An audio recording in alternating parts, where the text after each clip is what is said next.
அவினாசிலிங்கம் பல்கலைக்கழகத்தில் நடைபெற்ற 35வது பட்டமளிப்பு விழாவில் முதுகலை, இளங்கலை, முனைவர், டிப்ளமோ என 2700 மாணவிகள் பட்டங்கள் பெற்றனர்.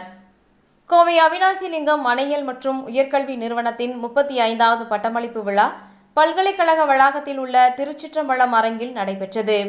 பல்கலைக்கழக வேந்தர் முனைவர் மீனாட்சி சுந்தரம் தலைமையில் நடைபெற்ற விழாவில் துணைவேந்தர் முனைவர் பாரதி ஹரிசங்கர் அனைவரையும் வரவேற்று பல்கலைக்கழகத்தின் ஆண்டு அறிக்கையை வாசித்தார். நிகழ்ச்சியில் சிறப்பு விருந்தினராக புதுடெல்லியில் உள்ள UGC தலைவர் பேராசிரியர் ஜெகதீஷ்குமார் கலந்து கொண்டு சிறப்புரை ஆற்றினார். அப்போது பேசிய அவர், அண்மையில் இந்தியா அனுப்பிய அக்னி-5 ஏவுகணை சோதனையிலும் நிலவின் தென் துருவத்திற்கு அனுப்பப்பட்ட சந்திராயன் 2 ஆகிய திட்டங்களில் பெண்களின் பங்களிப்பு அதிகம் இருந்ததை சுட்டிக்காட்டினார். உலக அளவில் வேகமாக வளர்ந்து வரும் நாடுகளின் பட்டியலில் இந்தியா இருப்பதாக கூறிய அவர், இந்தியாவில் 20,000 தொழில் முனைவோர்கள் இருப்பதாக பெருமிதம் தெரிவித்தார். முன்பு உயர்கல்வியில் பெண்கள் குறைவாகவே கல்வி கற்றிருந்தனர். இன்றைக்கு 40% பெண்கள் முனைவர் பட்டம் உள்ளிட்ட உயர்கல்வியினை தொடர்வதாக அவர் கூறினார். இந்தியா தற்போது பொருளாதாரத்தில் உயர்ந்த நிலையை தொடப்போகிற நாடாக இருக்கிறது.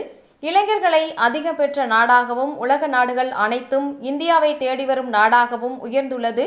இன்றைக்கு 60% பேர் கிராமப்புற பகுதியில் இருந்து வந்து கல்வி கற்கிறார்கள். இதுபோன்ற பல்கலைக்கழகங்கள் மாணவியர்களின் தனி திறமைகளை வெளிக்கொண்டு வருவதிலும் கல்வி கற்பதிலும் பெரும் பங்கு வகிப்பதாக அவர் தெரிவித்தார். உயர்ந்த கல்வியை மட்டுமே ஒரு நாட்டின் பொருளாதார வளர்ச்சியில் முக்கிய பங்கு வகிக்க முடியும் என கூறிய அவர், ஊரக பகுதியில் பள்ளி மற்றும் கல்லூரி படிப்பை பாதியில் நிறுத்தியவர்களை மீண்டும் கல்வி பயில டிஜிட்டல் பங்களிப்பு முறை அதிக பயனளிக்கும் என குறிப்பிட்டார். தற்போது இளம் தலைமுறையினரை அதிகம் பாதிக்கும் மன அழுத்தத்திலிருந்து வெளிவர தங்களது தனி திறமைகளை அடையாளம் கண்டு வெற்றி பெற வேண்டும் என வேண்டுகோள் விடுத்தார். விழாவில் முதுகலையில் 723 மாணவிகளும், முனைவர் பட்டங்கள் 44 மாணவிகளும், இளம் கலையில் 1916 மாணவிகள் மற்றும் டிப்ளமோவில் 17 மாணவிகள் என மொத்தம் 2700 பேர் பட்டங்களை பெற்றனர்.